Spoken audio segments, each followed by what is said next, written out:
di kurikulum Merdeka sebenarnya esensinya adalah anak diajak langsung untuk sadar terhadap kebutuhannya, sehingga kemudian bisa mempersiapkan diri apa yang harus dia lakukan untuk kehidupan selanjutnya. Jadi begitu.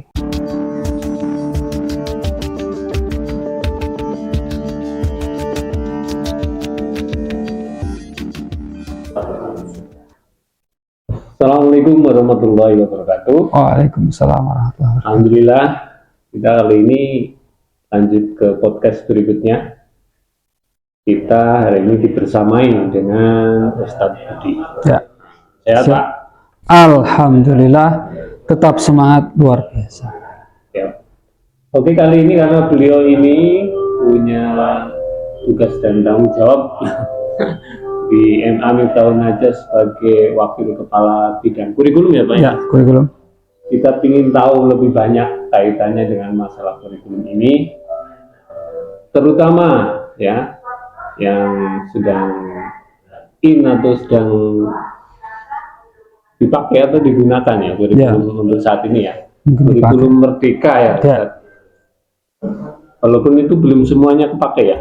Ya, oke. Kalau di MA Miftahul Najah ini kan karena baru tahun ini ya, jadi ditunjuk oleh Dirjen Pendidikan Islam sebagai pelaksana kurikulum, sehingga di tahun ini agak spesial karena kita harus menerapkan dua kurikulum. Jadi kelas 10 dan kelas 11 dan 12 tetap menerapkan K13, sedangkan di kelas 10-nya itu menggunakan kurikulum Merdeka yang memang secara prinsip ada beberapa perbedaan dalam pengaturan kurikulum, meskipun dalam pembelajarannya tidak ya signifikan, pembelajaran tidak signifikan berubah.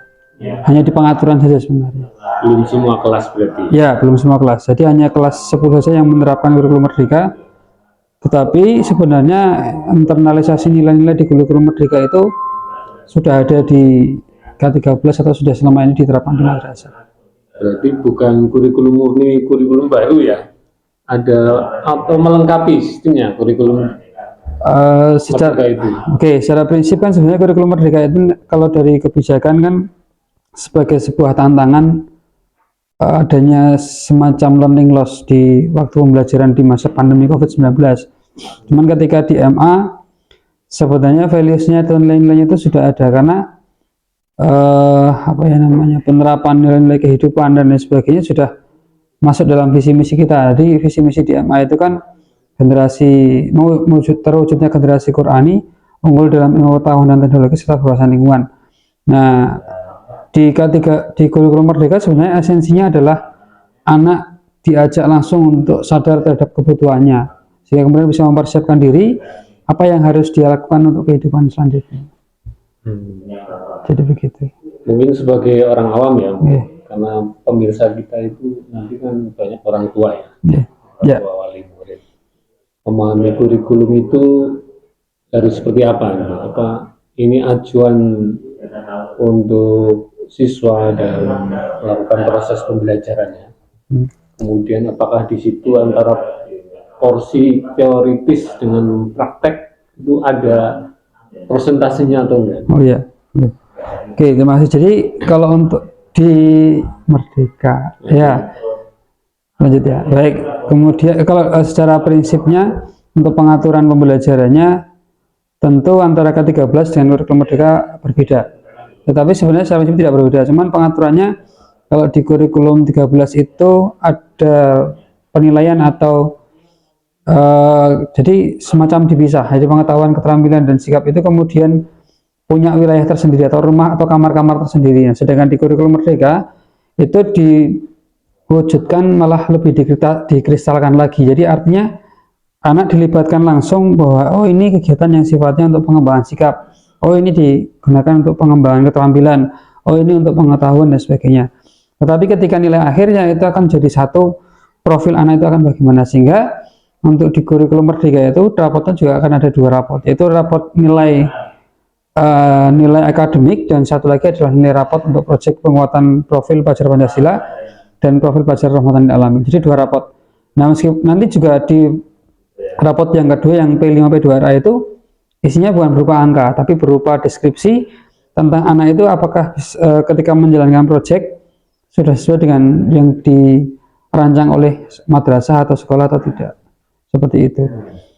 Sebagai orang tua nanti melihat hasil dari pelaksanaan kurikulum ke anak-anak mereka gimana? Ya, kalau untuk yang kurikulum merdeka nanti justru nampaknya akan lebih sederhana karena nilainya nanti tidak ada nilainya tidak lagi diklasifikasikan pengetahuan dan keterampilan, melainkan sudah satu nilai. Jadi misal nilai matematika berapa, kemudian deskripsinya seperti apa, kemudian nilai PAI-nya berapa, deskripsinya seperti apa. Kalau di kurikulum 13 kan masih ada dua nilai, jadi sikapnya nilainya apa, predikatnya apa, kemudian pengetahuan nilainya berapa, predikatnya apa, deskripsinya apa, kemudian keterampilan. Nah, kalau besok di kurikulum merdeka itu rapotnya hanya ada dua.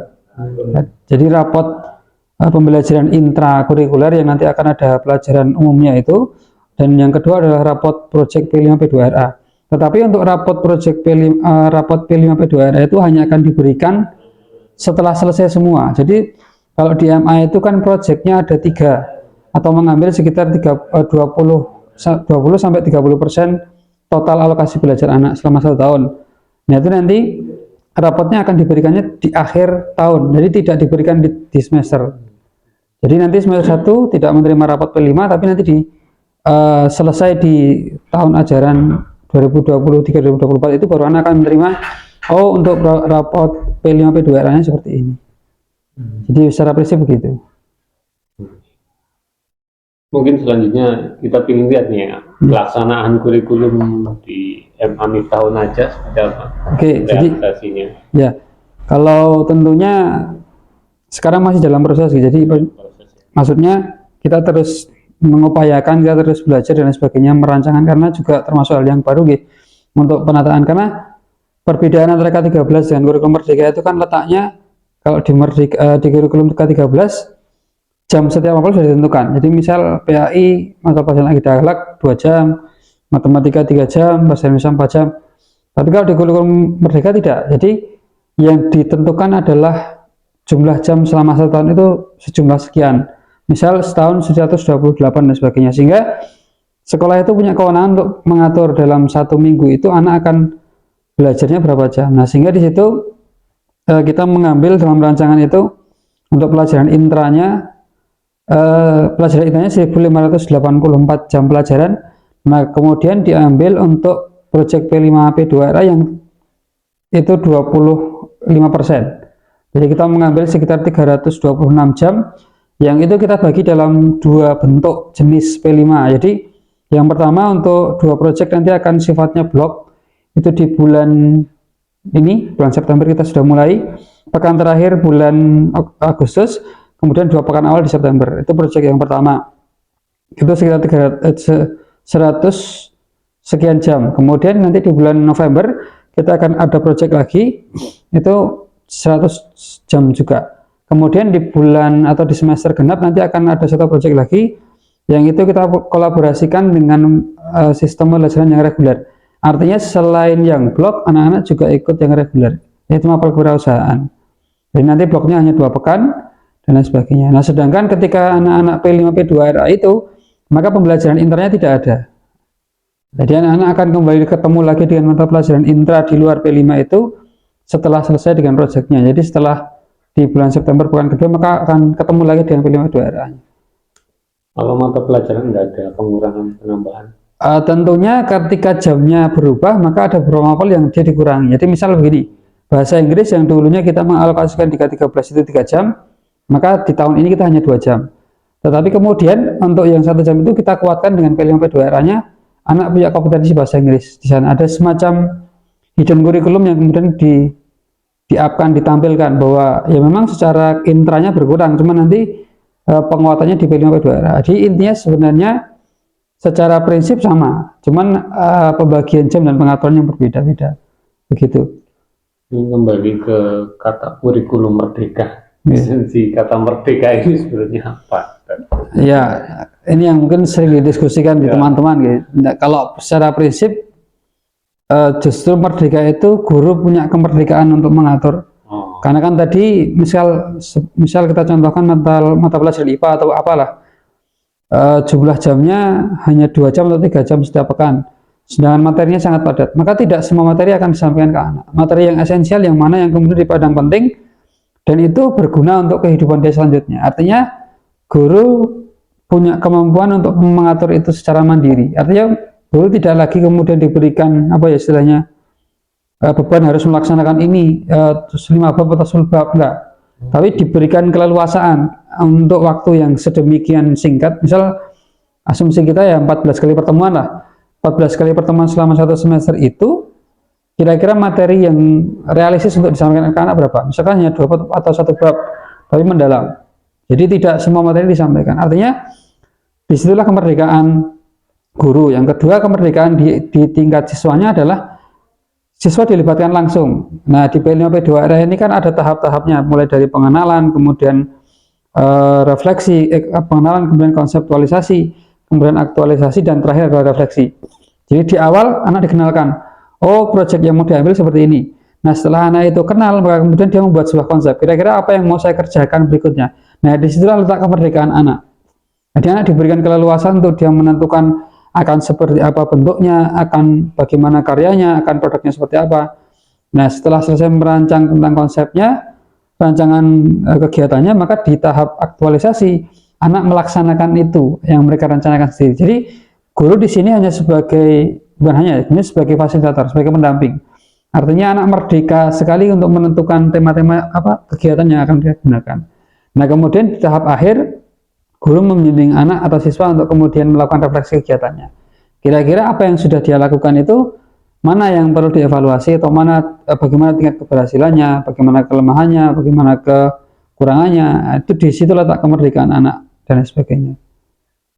Jadi anak-anak nanti akan nampak ya, apakah dia kritis, mandiri atau enggak. Ya, jadi karakternya anak akan muncul sendiri-sendiri. Misal si A dia punya potensi kepemimpinan, nanti akan muncul tersendiri. Oh si B ternyata bukan di kepemimpinan, tapi dia modelnya hanya nulis, jadi di sekretaris. Jadi makna kurikulum merdeka itu tidak memaksakan anak harus sama dalam satu satu kelas atau satu komunitas. Jadi anak itu diberikan keleluasaan untuk dia mengembangkan bakatnya.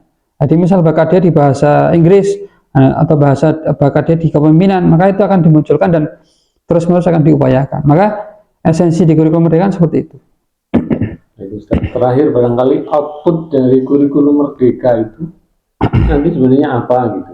Khususnya di MA mungkin secara lingkup paling kecil. Ya, kalau di MA kita aja tentunya ketika kita menerapkan kurikulum merdeka ya sesuai dengan arahan visi misi kita. Jadi harapannya ketika selesai dari program pendidikan paling tidak anak akan menjadi generasi yang Qur'ani, ditunjukkan dengan salimul akidahnya, kemudian sahihul ibadahnya, kemudian matinul khuluq, akhlak yang terbaik dan sebagainya.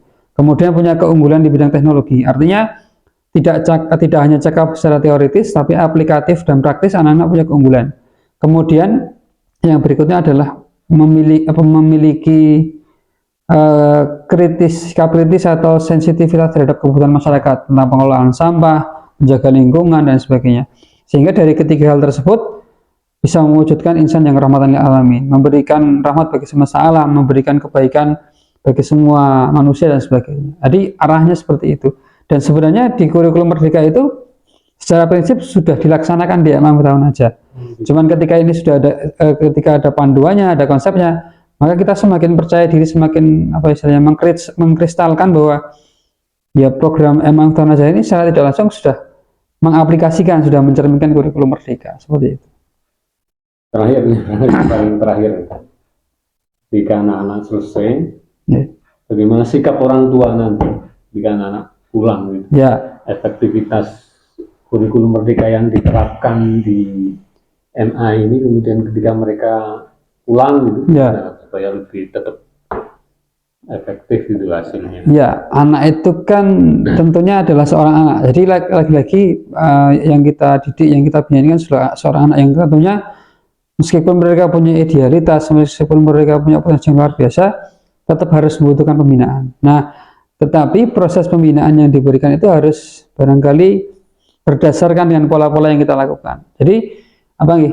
Di MA misalkan sudah kita berikan kesempatan anak untuk mengaktualisasikan diri menjadi seorang dai, kemudian punya bakat di bidang seni, punya bakat di bidang menggambar dan sebagainya. Nah, bakat-bakat potensi-potensi itu barangkali yang perlu untuk kemudian dikristalkan. Sebenarnya anak ini mau kita arahkan kemana. Nah, sehingga ya tadi ketika lulus ada program SSL, diskusi yang baik antara orang tua dengan anak. Jadi intinya kita tidak boleh memaksakan anak itu harus sesuai dengan keinginan kita. Artinya anak itu punya keinginan tersendiri. Jadi anak itu bukan lagi gelas yang kosong, tapi gelas yang sudah ada isinya. Tinggal nanti kita memberikan warna. Nah, kira-kira mau jadi seperti apa anak itu, nanti harapannya bisa kemudian kita arahkan. Barangkali seperti itu, Pak. Jadi orang tua nanti akan membaca ya dari hasil rapot itu. Jadi akan terbaca semua profil anak itu akan seperti apa. Tapi memang tidak sepenuhnya terbaca secara optimal karena yang dilaksanakan baru sekitar 3 proyek kalau di kelas 10. Barangkali seperti itu. Baik, terima kasih Ustaz. Siap. Cukup banyak hal sudah digambarkan ke pemirsa, terutama mungkin bagi para orang tua ya, bahwa proses pelaksanaan kurikulum merdeka sedang kita jalankan ya, aja, sehingga peran-peran orang tua juga perlu ya. Sangat perlu untuk membina dan sebagainya. Ikut membina juga ketika anak-anak ini nanti kembali ke mereka, kemudian sehingga prosesnya efektif dan hasilnya secara maksimal bisa dirasakan baik orang tua dan anak itu sendiri. Baik, terima kasih Ustadz Budi. Ya. Kapan lagi kita ketemu membicarakan hal-hal kaitannya dengan siap, insya Allah kapanpun kurikulum yang kaitannya dengan kita laksanakan di NA Miftahul Najah. Ya. Assalamualaikum warahmatullahi wabarakatuh. Waalaikumsalam warahmatullahi wabarakatuh.